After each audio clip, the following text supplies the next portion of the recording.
Hello and welcome back to the Wasteland, everybody. Welcome back to Fallout 3, where today we're going to be taking a look at a very unique weapon in Fallout 3. This is the rocket launcher, and this is one of the few schematic weapons that can be found throughout the game. So you do have to make this weapon. No other NPC can have this weapon. You're the only one that can have it.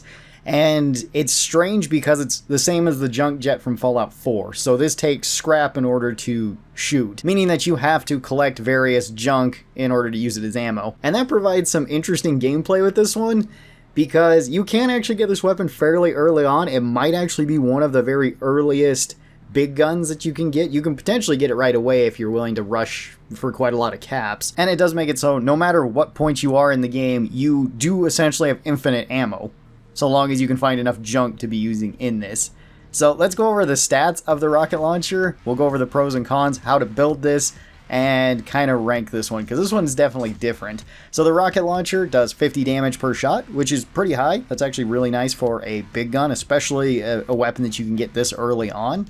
This does 167 damage per second. You can shoot this out pretty fast. This has a 1x crit modifier, which is normal. That's not anything crazy. This has 25 crit damage, so it's half of its regular damage, which is interesting. You'll still get more damage when you do hit crits, but it's not the full double damage like you would normally get from crit hits. This one costs 32 action points to be using in VATS, which is fine, I guess. I don't really use this one in VATS a whole lot, so if you are using it in VATS, it's probably okay, although it will cost you a decent amount of action points. This has a spread of 1, so it isn't the most accurate, and this also has weapon drop, or bullet drop. It's kind of hard to call it bullet drop. It has drop whenever you shoot it. This is determined by the item's weight that you're firing from it.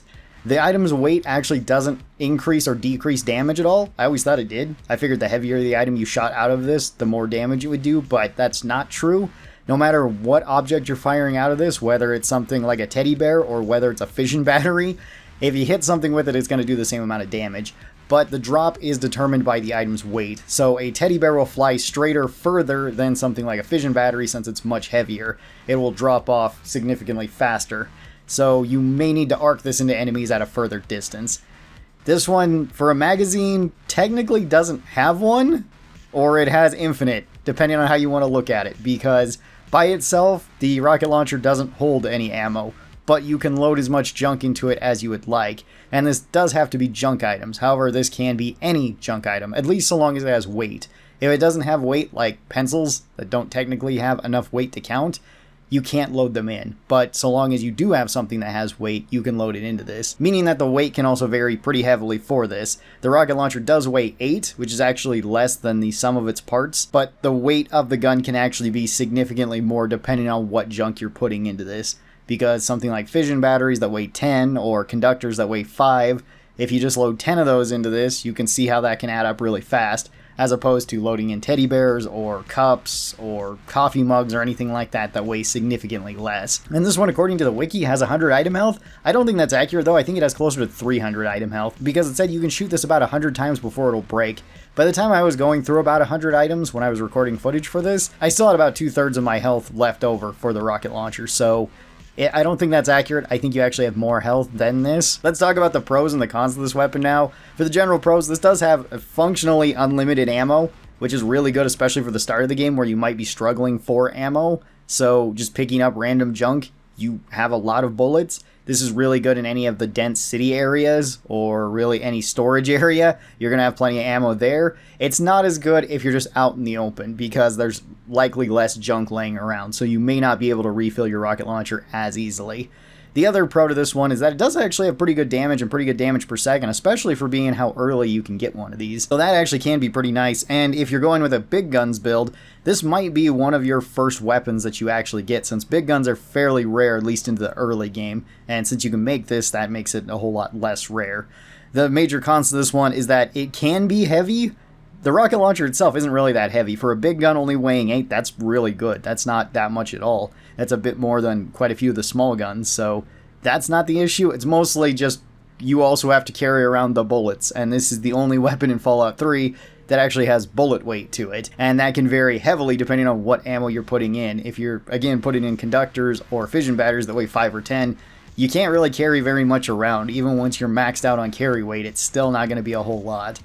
You can load a whole lot more cheap items into this. If you're finding a bunch of tin cans, or you're finding a bunch of coffee mugs or glasses or something like that, you can load them in and it's not going to be such a big deal. I guess there's also kind of another pro that I should talk about with this one, and that is that you can pick up all the stuff that you shoot out of this.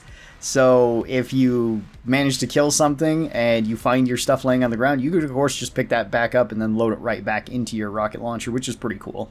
The other con to this one is that it is kind of awkward. It definitely is one of the more awkward weapons to use, since reloading it's not such a big deal, and it actually reloads pretty quick since it's just getting into a menu. That's not such a big deal. At range, this is going to be really awkward to use because the drop of it, as well as you don't know what item is actually going to be coming out of the gun, assuming that you didn't just put all of the same item into the gun. So if you just took all of your miscellaneous junk, shoved it in there, and started firing at enemies, your accuracy could vary heavily. I mean, it already kind of varies a decent amount because one spread is a decent amount of spread, but even more so when you don't know what item is actually coming out of this and how much your bullet is actually going to drop or your item is going to drop. So it's a very awkward weapon overall, but it is a very fun weapon. The materials that you need to make a rocket launcher include one vacuum, one leaf blower, one fire hose nozzle, and one conductor in order to make this. And you have to go to a workbench, as well as you need the schematic. Those items are pretty easy to find. A lot of vendors will sell them, and they're not super difficult items just to find laying around in the world anyway. So building a rocket launcher you can do right at the very start, which is really cool. There is also 4 schematics for this one, which is a little bit different. Since most of the schematic items only have 3, the rocket launcher has 4, and some of these you can get right away. The very first one is actually in Vault 101, right at the very start of the game. However, you can't get this one right away because it is behind an average lock, and you can't get enough lockpicking in Vault 101 without cheating, sort of, by giving yourself extra XP or leveling up earlier than this, even if you wanted to max out your perception, which would give you more lockpicking. And if you tagged lockpicking, you don't actually have enough to do that, even if you also max out your luck. I believe you're like 2 to 3 points off to actually unlock that thing. So you do have to wait until partway through the story, until Project Purity at least, to come back to Vault 101, where that is available. And then you can unlock this and get it. This is found in your dad's office, and it's found just behind the picture on the wall. That's the first one. The second one you can get over at Megaton, and you just need to buy this from Moira, and this will depend on how much barter you have as to how much it's going to cost.